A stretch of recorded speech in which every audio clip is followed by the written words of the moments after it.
یک دو دو 8 وقتی چشاشو نگاه کردم قشنگ روح درشون مرده بود. میدونید هر آدمی یه روح قهرمانی درون خودش داره و یه سریا با ناملایمات و سختیایی که میکشن این روح درونشون قوی تر میشه. یعنی میگه چیزی که نکشتت قوی ترت میکنه. یعنی اونایی که انقدر سختی میکشن که نمیمیرن و زنده میمونن، این روح درشون قوی تر میشه و به یک روح قهرمان یا یک روح معروف یا یک روح فوتبالیست یا یک روح خواننده، منتها همین روح‌های قهرمان هم میمیرن، یه روزی میمیرن. مثل دوستای فوتبالیست هم که دیدمشون، این روح درشون مرده بود. وقتی تو چشاشو نگاه کردم قشنگ روح درشون مرده بود. مثل همین الان من منتها اعتراف، چون یکی از دلایل که تو میتونی دوباره جوونه بزنی و دوباره زنده شی اعترافه. پس اعتراف کنم بله من هم مردم. منتها یه سریا هستن وقتی که میمیری مگس میشینه رود. یه سریا وقتی میمیرن این مگسه نشسته روشون، دیگه میشینن تا این مگس ها کار خودشونو بکنن.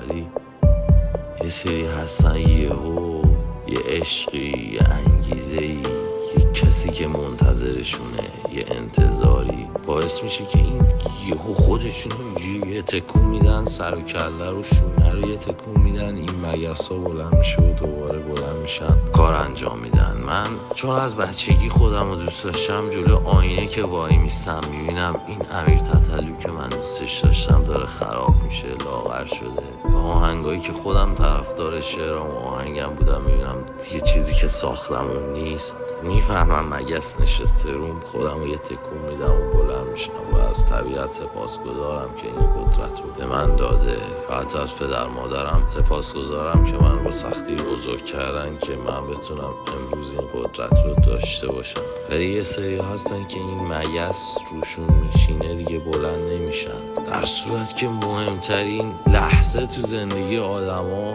همون لحظه است که مگس رو میشینه، اون لحظه است که مردی. اگر بتونی دوباره بلند شی به یه کسی تبدیل میشی قوی تر از اونی که قبل بودی. ولی اگر نتونی دوباره بلند شی، اونجاست که مرگ تو و پیر شدن تو شروع میشه. یعنی در واقع پیر شدن ما و مردن ما به خاطر گذشت زمان و به خاطر ساعت و تقویم نیست. ساعت و تقویم ساخته دست بشره، زمان وجود نداره. به خاطر همینه که نمیشه به زمان به عقب برگرده، چون چیزی وجود نداره که بخواد به عقب برگرده. وقتی شما یه لیوان آب از رو میز برداشتی گذاشتی رو مبل، دیگه اون لیوان آب رو مبله، دیگه زمانی وجود نداره. اصلا این وسط ساعتی نبوده، تقویمی نبوده که بخواد زمانی وجود داشته باشه. پس ببینید زمان ساخته ذهن ما، ساخته دست انسانه. چیزی به اسم زمان و پیر شدن و تقویم وجود نداره و مردن. مرگ تقدیر انسان نیست. مرگ چیزیه که سالهاست برای ما ساختن و ما داریم میریم به سمتش. مرگ مگسایی هن که میشینن رو تویی که حال نداری اینا رو بزنی و دوباره بلند شی. مرگ تویی که غذای مگس ها شدی. اینه که منم میفهمم الان مگس نشسته روم، کاملا میفهمم، میدونم. ولی من آدمی نیستم که مگس بشینه روم و بذارم غذای مگس بشم. مطمئن باشید که من به زودی مگس ها رو میتکنم و بلند میشم. آهنگای قشنگتر از آهنگای قبلی براتون درست میکنم، بدنی قشنگتر از بدن قبلی براتون درست میکنم. ولی شاید اگر من هم به همین مراحل نمیرسیدم و نمیدیدمشون، الان کسی نبود این حرف رو براتون بزنه. شاید که نه، حتما. و من به این مراحل رسیدم فقط برای اینکه اینا رو به شما صادقانه بگم، چون کسی نبود صادقانه این حرف رو بزنه. وگرنه من آدمی نبودم که به این مراحل برسم. لیاقت من این نبود که هر روز بی احترامی نمی کنم به اونایی که تو تنهاییام و تو ناراحتیام کنارم بودن. نمیخوام بگم هر روز فلان بغلم بود، نه، اون فلان انسان لیاقتش بیشتر بود از خیلی کسایی که ادعاشون میشه اون لحظه کنارم نبودن. پس وقتی که میمیریم خودمون مردیم و میتونیم بلند شیم و اینکه آدما میمیرن دست خودشونه. انسان یه موجود جاودانه است. اینکه میگم اشرف مخلوقات یعنی میتونه نمیره.